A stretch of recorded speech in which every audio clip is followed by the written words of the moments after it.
Differentialkoefficienten er det samme som sekantens hældning, og en sekant er en linje, der skærer en graf i 2 punkter, modsat en tangent, som kun skærer en graf i 1 punkt. For at bestemme differentialkoefficienten, som vi også kalder AS, så bruger vi formlen AS er lig med delta Y over delta X, som vi også kender som f af x0 plus delta x minus f af x0 over delta x. Og sekantens hældning eller differentialkoefficienten bruges til at finde tangentens hældning, som man kan finde ved at se, hvis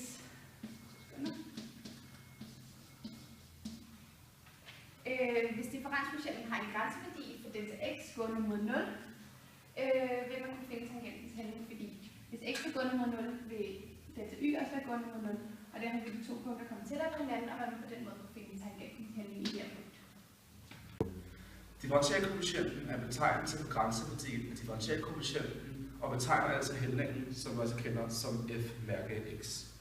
Differentialkoefficienten er det samme som tangentens hældning i et givet punkt, kaldet f mærke x, hvor x0 er det givne punkt, som vi får.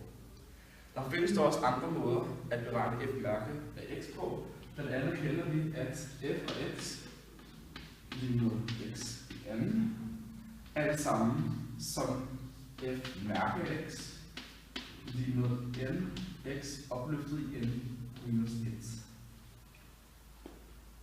Jeg vil bedt om at udlede differentialkoefficienten for f og x er lige med 2x i anden plus 4. Jeg vil starte med at bestemme differentialkoefficienten, som er givet ved at as, differentialkoefficienten, er lige med delta y over delta x er lige med f parentes x plus delta x minus f og x over delta x. Jeg starter med at indsætte min forskrift i formlen og får altså, at der kommer til at stå, at 2 parentes x plus delta x minus, altså plus 4, minus parentes 2x anden plus 4 over delta x. Så for at illustrere det her, som ser ret uoverskueligt ud, så bruger jeg så kvadratsætningen, som lyder på, at a plus b i anden er det samme som a i anden plus b i anden plus 2ab. Og for så er der kommer til at stå 2 parentes x i anden plus delta x i anden plus 2x delta x parentes slut, stadig plus 4. Men så for at gøre det endnu nemmere, så reducerer jeg igen her ved at ophæve min parentes. Der står minus uden foran, kan jeg bare skifte foretrækkende, så kommer til at stå minus inde i stedet for. Så kommer til at stå minus 2x i anden minus 4 over delta x. Det jeg gør nu er så, at jeg ganger mit total ind i den første parentes, så jeg kommer til at stå 2x i anden plus 2 delta x i anden plus 4x delta x plus 4 minus de 2x i anden minus 4 over delta x. Meget langt uoverskueligt regnestykke. Så for nu kan jeg se, at der er ting, som går igen flere gange. Jeg kan andet se, at 2x i anden går ud med de minus 2x i anden her, og de plus 4 går ud med de minus 4, så jeg tilbage kun har 2 delta x i anden plus 4x delta x over delta x. Det er meget nemt. Dividerer delta x op og får altså, at kantinddelingen er lig med 2 delta x plus 4x. Og da f er differentialen, funktion, gælder det, at differentialkoefficienten har en grænseværdi for delta x gående mod 0. Det vil altså sige, at as kantinddelingen går mod 4x for delta x gående mod 0. Og kan til sidst konkludere, at f og x, f mærker x er lige med 4x.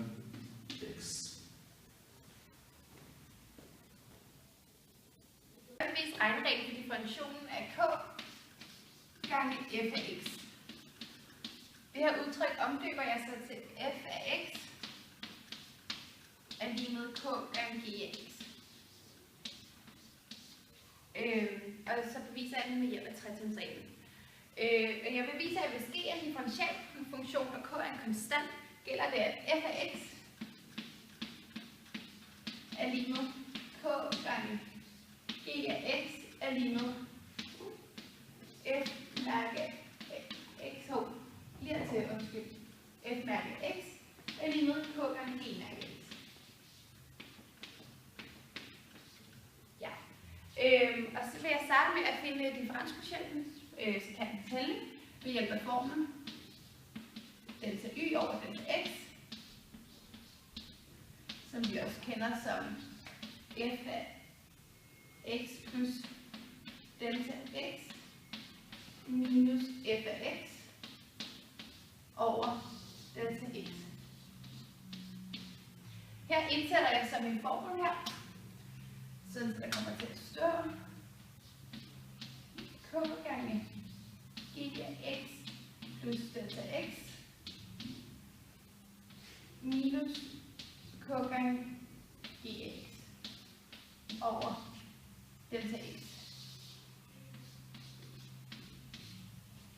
Og så reducerer jeg den her form, og der kan jeg gøre ved det, at jeg sætter k uden for brøken, da den indgår i begge led, sådan så der kommer til at stå k gange g af x plus delta x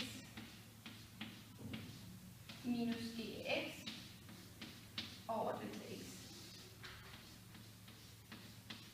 Og det her det genkender jeg så som udtrykket for differentialkoefficienten for g. Ja. Og her, så ud fra det her, kan jeg så bestemme grænseværdien for a, så kan den tælling as, for delta x gående mod 0. Og da g er en differential, gælder det, at differentialkoefficienten har en grænseværdi for delta x gående mod 0.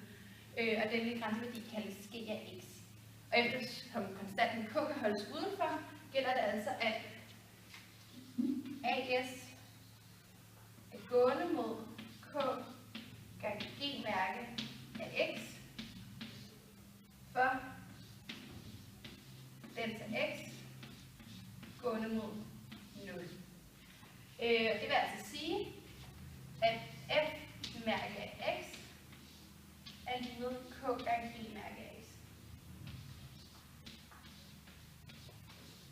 Som var det udtryk, vi vil bevise her.